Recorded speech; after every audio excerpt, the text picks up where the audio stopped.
Bon, en tout cas, balabalo ezalaka vraiment mabe. Po biso toza bana oyo, tokoli na balabala oyo. En tout cas, to sibir vraiment basor. Ba o bakufa na ba mai bakufa. Ezalaka pena mabe. Donc so mbule beti o kokoleka te.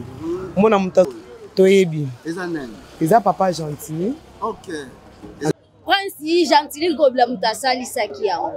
Bon, na opesa message na opesa parce que biso nde toza ba base ya nzela o. Biso toza bana lwanza numéro 1. Donc nzela o lolenge zalaka. Tobundi ba poto ba mai tout. Donc Prince esa emanga zaki victime na ngena kufa na tracteur na bana nga misatu na grande sœur na teka kwanga. Mais donc tu es comme mona que papa koti pona osa musala. En tout cas to sepele makasi. Prince va seli biso e fongoli pe bana biso misuso bazanga ki boyebi. Pokoto biso to uti biso ne ba mikoto yebi. Même na état moko ya délabrement très avancé. Mais lelo il y a rien à dire. Cela est commis vraiment praticable et na ba condition moko bien. Biso ba eponga mo pe nazali muto na mutuka na kumbaka. Vraiment, Moussala Isalamia, Moussala Mongo Kitoko Makasi. Très impeccable. On a reconnaître Ezali, gouverneur autour de Gentini Ngobila. Il y a initié qui va Missala Nyonso, tout le monde a plusieurs avenues en Angiringi, notamment à Kasavubu. Mais plus particulièrement au Yachaba, Moussala Nenge Salami, il faut qu'on y m'a battu au bas initié à Missala Pekoma Anasuka. Vraiment, place Azali n'a pas si le sako Mingi Pona et Sengo, à la population quinoise. De manière générale, population tozaba quinois, mais en particulier, population ya Kasavubu, Ngiringiri, na Moussa Kitoko, Tomoni, na avenue Chaba. Donc, ils ont vanté makasi ba autorité ya mboka na biso par rapport ya onga moko na vivre. Na ya na makanza na fongola atelier o na 2009 avenue oyo ezalaka mabe. Ezalaki mabele, ezalaki pasi, tozalaki na ba cliente surtout na domaine na ngai oyo. Bote papa. Bote papa. Na yo awa précisément la commune à Kasavu. Mais direction tozali eza balabala. O atuna balabala Chaba. Chaba. Oza mwana Kasavu. To oza tuka koleka. Nazali mwana Kisasa. Donc nazali mwana Ngalema, mais na fréquentaka mingi Ngiringiri Kasavu. Tango avenue Chaba o ezalaki na zéro. Si, na yebi ndenge ezalaki. Ezalaki na état moko ya délabrement très avancé. Mais lelo, il n'y a rien à dire. Cela est commis vraiment praticable et na ba condition moko bien. Biso ba eponga mo pe nazali muto na mutuka na kumbaka. Vraiment musala isalamia, musala mongo kitoko makasi. Très impeccable. Par rapport à Moutou Assalisi Moussalaire,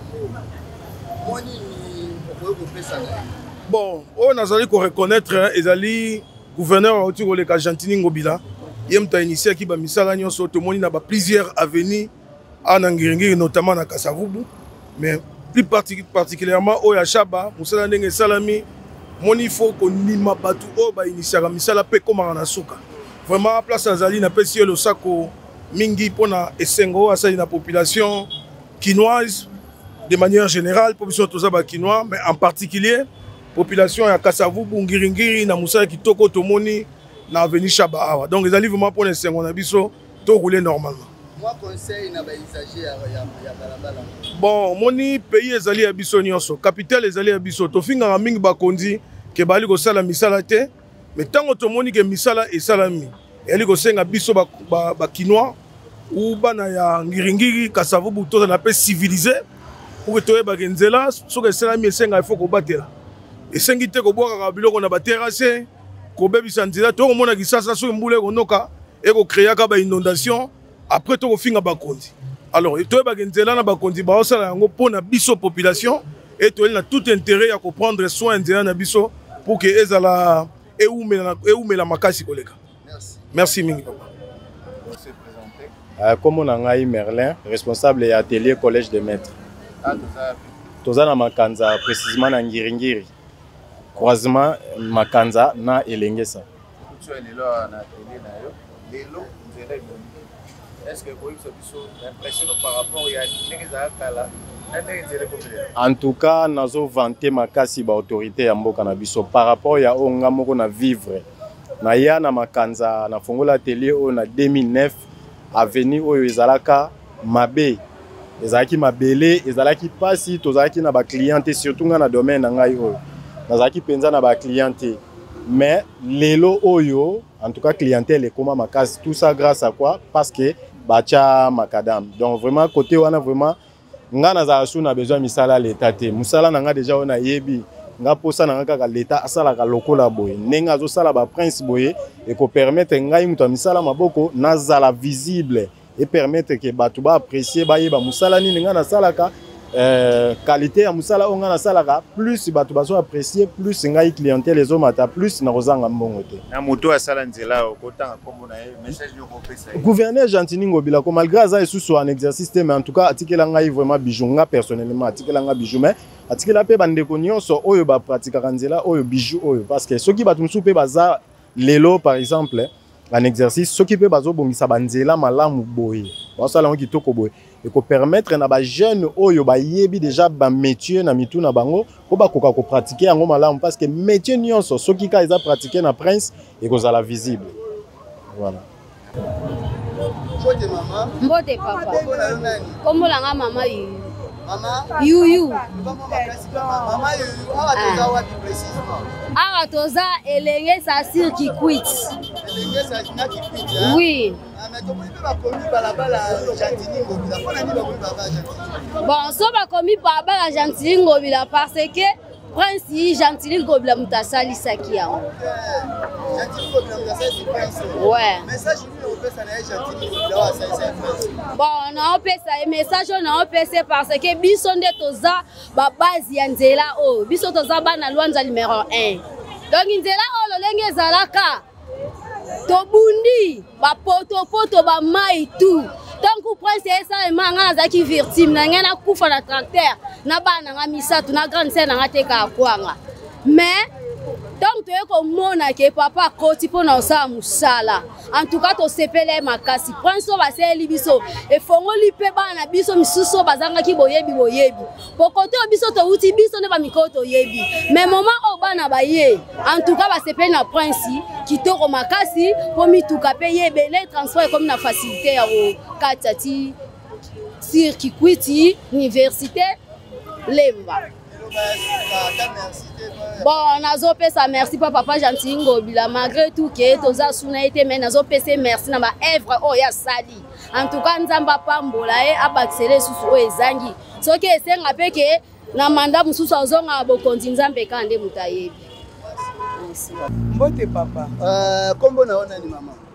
Kombo na ma Blandine. Ma Blandine. Ma Blandine ah toza wapi précisément? Bon, précisément, awa toza vraiment dans Luanza. Luanza, ngambu nango qui quitte. Ok. Balabalo tomoni basali makadam kombo na oni.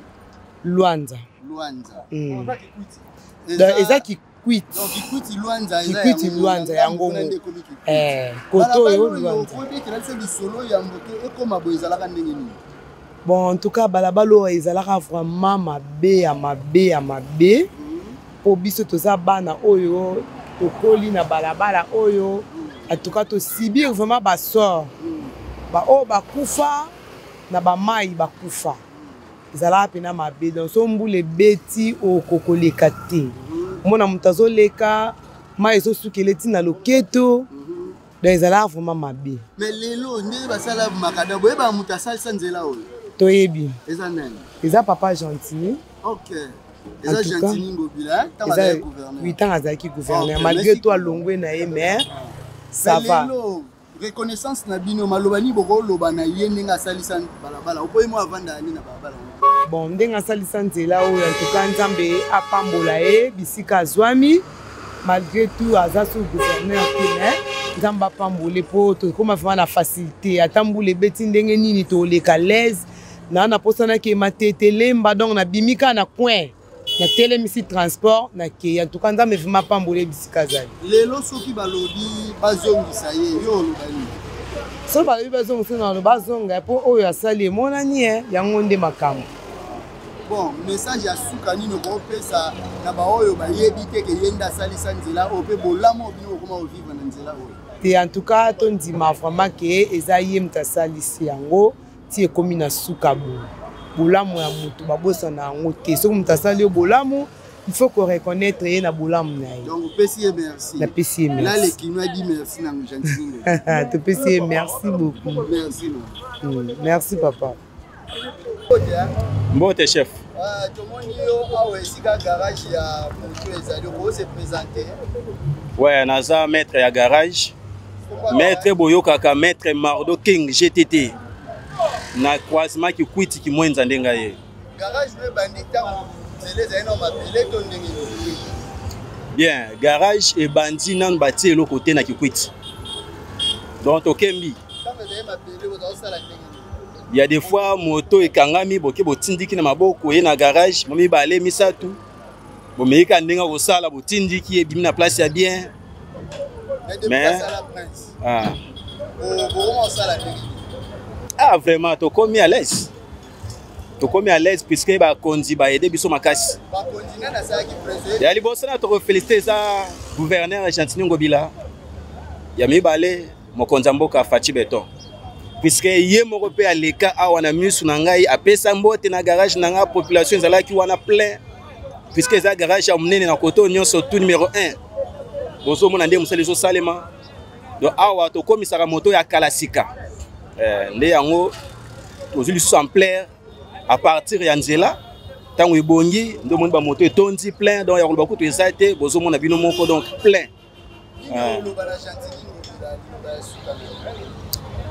bon na opesi kaka ba longoni hein donc félicitations na ye nzambe ya bakisila ye mikolo ebele puisque oyo asali bakanisa lisusu kosala oyo basalaki donc soki boye to moins déjà makala pe bazotia prince donc baide wana bamatisa ekita te mata lisusu vraiment mbote ebele na ye place azali na Fachi Beton au maître GTT Mardo King to bazo boaka na ba musicien na ba comédien ye merci mbote papa tozali na makala toza na baba Kikwiti baba Luanza tosepe be papa Fati pa tobanda kodinda tobanda kotia basaki soki mbula ebeti biso banda obenga nzo kobongisa tokobanda kuna suka ti suka basaki na basaki kodinda na kodinda mpona biso banda tosepe banda ngosala biso nzela papa Fati aumela mpona libela na papa gouverneur Ngobila tosepeli bena mpo tozalaki soki tokozwa bisi ya Kimbantseki tandoki etikambela kalelo tokomokende ti na nino na première porte ya Fikine tosepeli pena umela pena mpona libela nzambe abakiso mikolo toza bonjour aya na ngolo nzambe tozana commune ya Kasavu eza direction Chaba a toza na avenue Opala toza na croisement Chaba Opala non naza mona Kasavu namona makala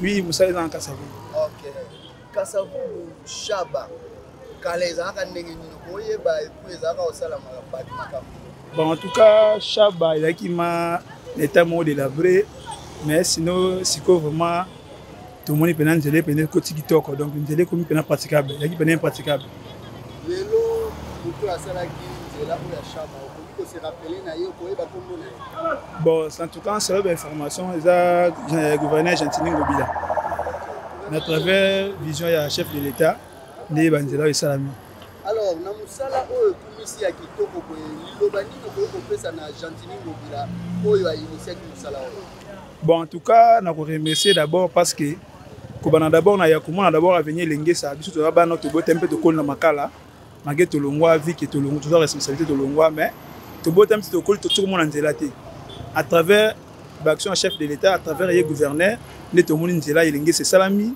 ba Chaba yango pe salami en tout cas zaka ko remercier o ya salaki c'est asali mage mutu azanga ba faite mais en tout cas na o déjà c'est déjà et atiki bilembo na ye na tana ye o ya zaki na pouvoir donc tokanisi mpe quand même na banzela oyo asali biso na makambo mingi oyo asali biso na mosusu oyo tomoni te eza baprojet déjà ezalaki déjà na table oyo bamosusu baréalise mais sinon côté wana vraiment coup de chapeau. Bon liloba na nga suki ezali ke aza sous gouverneur te akomi gouverneur on aza sénateur déjà asi asalaki ya ata na ye place aza na sénat mpe ameka mpe kosala implice mpo na mboka liloba na nga suka nde yango wana. Mbote kombo na ngai mamuna Frédéric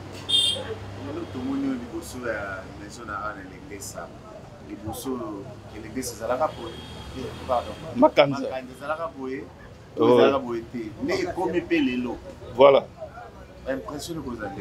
Bon, nayebi que nakoli na makala mengiringiri ezalaki esika tozoya kobeta bashite tozosakana.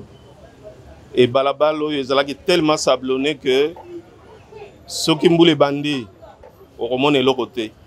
Et d'ailleurs bazalaki kobenga au lac pour dire que lac parce que ezalaki kopesa accès matiti ebota nango. Et même pour cela qui est difficile au Tanango Gambela pour traverser ya Elengesi. Donc c'est problématique. Et comme quand même ba barricade, mutazo protéger teni al mabele na ye, mutuke les gâté pour se les gâter. Ba conflit kota quand même ti dans la commune. Mais les locaux monde ndenge komi bon. O bakola wate ya kubunga koyebate. Akoyebate parce que mona makadam ya Elengesa, Makanza et memio na mola. A bazar se retrouver te. Mais quand on posté quelques images et pas baningo bazali banda babi membo ke bongi. Mais est-ce que vous avez ça oui, à l'époque c'était gouverneur Ngobila Gentini. Mon ami que de son passage à ticket loko moko yo les olobisa bato et vraiment babalabala nyoso ezali akobanda ngiringiri okomati mompono ezaki penza praticable te mais mabe ko lekande makanza donc na mabe makanza lekaki mais voilà makanza ezui elamba ya sika soki Gentini aza otalo siko oyebiseli bon tozala ingrate tobane grand merci parce qu'a valoriser ata babalaba nyonso ne fixe ça et o ezape axe zo matimola d'ailleurs on a ba moto parking et combien tozo mituna qu'est-ce qui empêche ba taxi pe et ça la trafic au kolongo la bateau mais matikuna donc grand merci naye et loko yo génération future ba kolobelango à Gentini Ngobila d'avoir fait cette œuvre. Ouais. Mbote papa. Awa tozali na direction Chaba sur la commune de Kasavubu. Balabala Chaba. Yo kombo na ona. Na kombo na nga monsieur Chancel Mwanga Ngamala. Na vanti na Gemena na coin ya Chaba. OK. Et le retinsinga pona ya koloba awa po ezali que bon, je commence d'abord à me remercier mon président de la République, Fachi Beton, Chilombo. Et en plus na simanaye naza susu na Gentini Ngobila o aseli biso nzela oyo pour à l'époque ezala quitté. À l'époque c'est ça qui t'entendait tambola et ça qui na baselu. Lelo comment aider biso na kozwa moto a ememenga iti bumbu makala donc na kokoma mais pour na ngai na sengi sous plaisir merci pour na nini ba o ba kolanda na sima ba continuer ka lokwa Gentini Ngobila pour ça musala kitoko asali biso nzela et comment aider biso ko kende o place tu na linga na kozwa moto yango moni ngai na ye pour na Gentini Ngobila a continuer balongola ete aumela na poste na ye seko na seko tim kola kokufaka nde akosuka na poste na ye.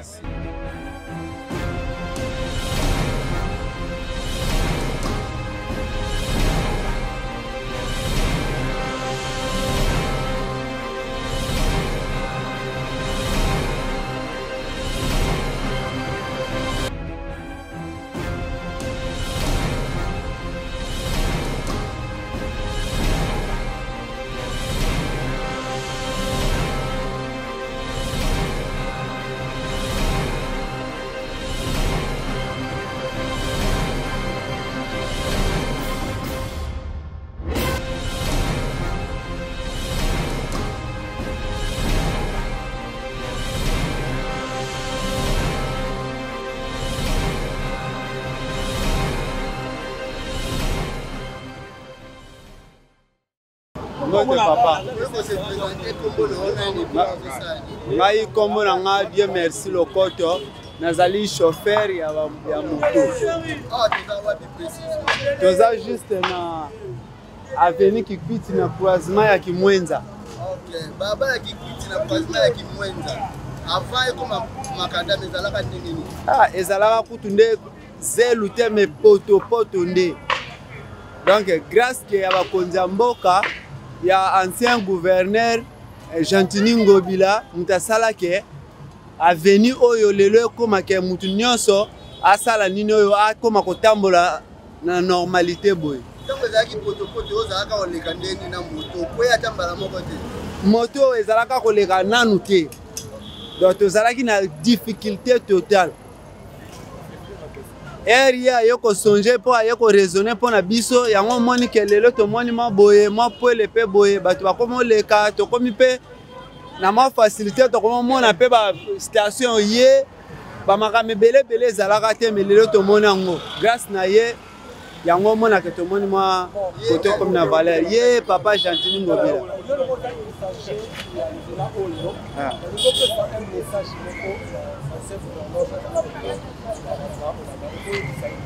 Bon, message na PC ya liboso ezake na PC na liboso merci. Deuxièmement, nazo senga kaka soki ezala ke ba occasion président de la République akopesa biso azongisela biso ata ye azonga ata mandat moko. Po tozomona ke grâce na ye nzela oyo ekomi lelo pe ba poids lourd elekaka awa. Tozala komona ba poids lourd ka kuna na bypass ezoleka kuna kota ya nini ya boulevard kuna kote lekaka te milio to komomona ngo. Ngana na facilité na kolonga na ketiki ngasani même si aéroport pour na grâce ya avenue Kikwiti. Donc ba merci belé pour na ye. Mbote papa. Tumoni na garage sala musala na est-ce que garage na nino ebanda tango zelo basala ka moto na basali. Ebanda tango basala na nzela te zala tango mabele. Tango mabele. Oui. Lelo basali bilo nzela tango zaki mabele na lelo bakiya bakota amini tango ni. Tango siko basali prince tango mabele tanda skemba tanda sa musala mabele na bakila ba ya pena minti. Lelo koye ba mutasali sanzela. Mutana oye ba pena ba gana ngande bakoye ba ya. Mutu asali sanzela okomona Gentini Ngobila. Gentini Ngobila. Ye mutu tanga za gouverneur asali sanzela. Message nini okopesa ipa ya Gentini Ngobila oyo asali sanzela oyo ezaka mabele. Topesa merci na bosengo asali biso musale bomo sala mabien to sepanda la poussière resate pour le pototé. Bon, merci Ngobila. Comme vous avez promis au lancement de ces campagnes, vous avez dit qu'on fera de descente dans tout le lieu où Ngobila a laissé les empreintes. Si Sabidim ou de la ville de Kinshasa, Ngobila a laissé des empreintes par-ci, par-là. Et le pourquoi on a fait Elengue ça, vous avez vu les impressions de bénéficiaires. On a fait Kikwiti, vous avez vu les impressions de bénéficiaires, on a fait Ngiringiri, maintenant là on est à Force, Kasavubu, on a fait Kwamutu, on a fait le pont de Kikwiti, comment on appelle ça encore, le pont de Kikwiti qui va de Pont Luanza, donc on a vraiment démontré que le passage n'était pas en vain, et voici que nous allons terminer avec le reste des œuvres qu'on n'a pas encore donné. On vous donne le maximum qu'on pouvait vous donner aujourd'hui. On a vu comment l'avenue Opala est déjà asphaltée. On a vu Chaba.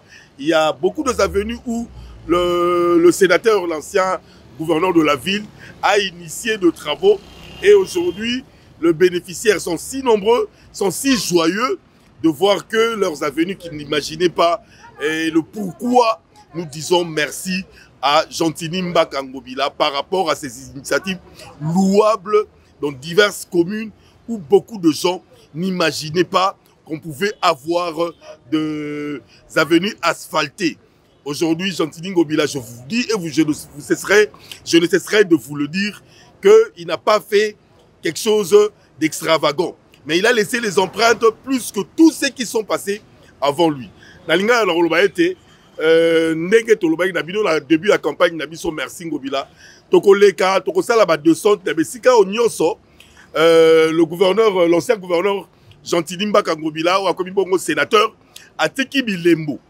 Detoé, awa, na venu au Pala, au côté la sport, au côté la Shaba, au côté la Birmanie, au côté Ngiringiri, au Keiba, bon, nini, comment, Kikuiti, Elengesa, Kili. C'est comme Maf, Bokozwa Yango, Bokozwa, comment on appelle ça, Kwamutu, Bokozwa, Nakaluka, Bokozwa, ba parc, Oyo Nyoso, Bilembo, Oyo Tisabidi, moi, Villa Kinshasa, Atiki, na passage d'ailleurs.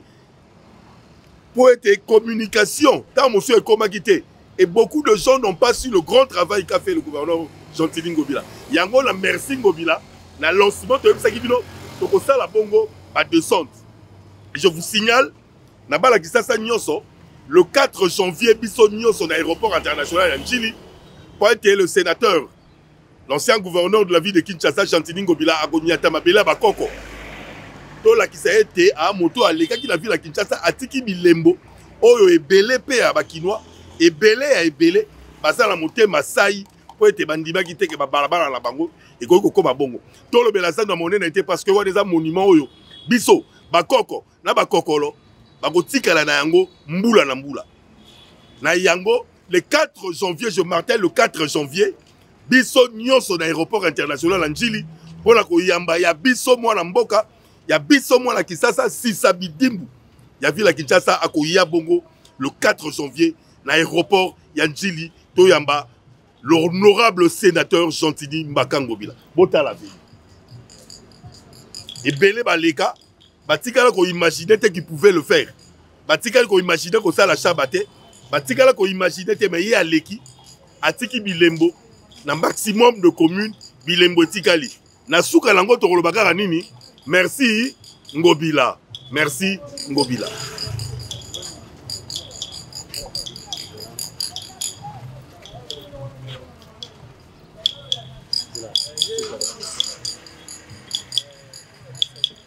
Dédé Amouli. Ouais, t'as là. On t'a déjà fait. Quand on compte tant de longues, tu as le malin à bord de la côte. Je peux t'aider déjà là. Bon, tout ça, la case a dit des images avec lui. Et puis,